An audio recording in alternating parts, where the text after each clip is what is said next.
Mario Kart Wii has some ridiculous shortcuts. Rumble Volcano, Coconut Mall. For speedrunners, they're certainly no secret. I covered many of these in a video a couple of years ago. Tricks known as ultra shortcuts. However, since then, a revolution has taken place.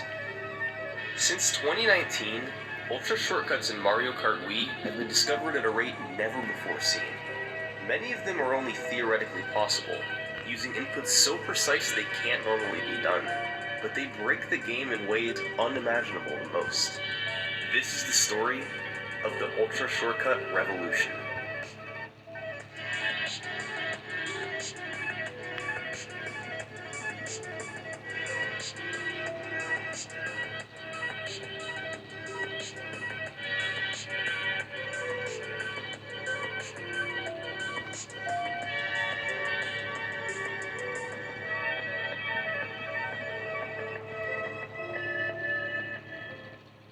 So, what is an ultra shortcut?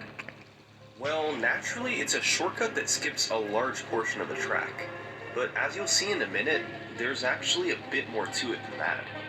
From 2008 through 2018, courses like Mushroom Gorge, Wario's Gold Mine, and DK Jungle Parkway had shortcuts discovered so players could complete them in under a minute. They were performed in a variety of ways. In Mushroom Gorge, you ride on a wall around the finish line. In Wario's Gold Mine, you bounce off a pipe to the track above. And on DK Jungle Parkway, you fly high in the air and clip through a wall to the end of the track.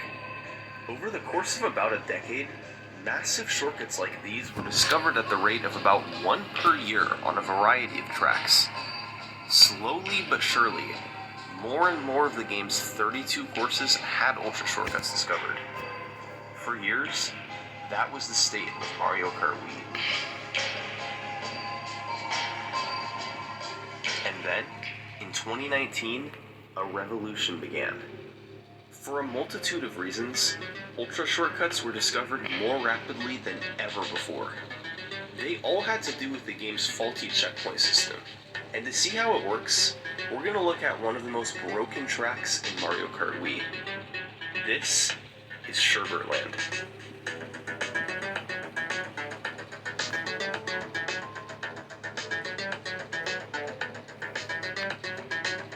This course is a massive loop, and obviously the programmers didn't want you to skip any significant portion of it. So they built an intricate checkpoint system into every track to try to prevent that. On screen now is the checkpoint map for Sherbert-Land. All of the blue lines represent normal checkpoints, which are used to tell Lakitu where to place you if you fall off. Those can be ignored. The green lines, on the other hand, are key checkpoints. These are the ones that really matter, and you could think of them as boxes that extend all the way until the next checkpoint. The red starting line also acts as a key checkpoint. The game wants you to drive through all of these without skipping any in order to give you credit for a lap. The way it does this is with a counter that updates as you drive through each key checkpoint. On Sherbert-Land, there's 8 key checkpoints and the finish line, which counts as Region 0. So as long as your counter is at Region 8 when you cross the finish line, you'll get credit for the lap. The game also has a fail-safe to make sure you don't skip any key checkpoint regions. The only key checkpoint regions that are loaded at any time are the region you're in, the one in front of you, and if you're in the key checkpoint box itself, the region behind you is loaded too. A region has to be loaded for your counter to update to it. So, say you're here in Region 1, and you try to skip ahead to Region 3. Well, the only other region loaded is the one in front of you, Region 2. So when you drive through Region 3, it won't be loaded, and the game's counter won't update. And since you'll drive through the finish line with the counter at 1 instead of 8, the lap won't count. So skipping any large portion of the track isn't doable. Another fail-safe the game has involves the finish line. If you ever go from the box right in front of the finish line to the box right behind it, the game will subtract a lap from your total. That way, you can't just go through or around the finish line to the end and complete it for a free lap. So, since you couldn't skip any key checkpoints, The only possible shortcuts seem to be small corner cutters. The game's checkpoint system did its job, but it had one flaw. One major, game-breaking flaw.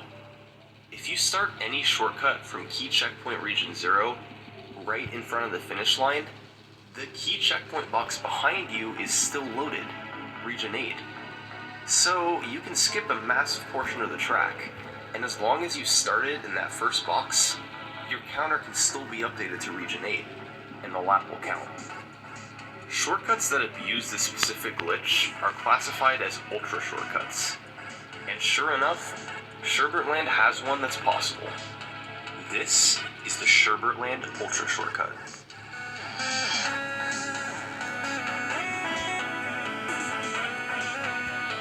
It involves doing a trick known as a wall clip. By backing up, using a mushroom, and doing a wheelie to get at least 5 frames of airtime and adjust your bike's rotational angle, you can run into the side of certain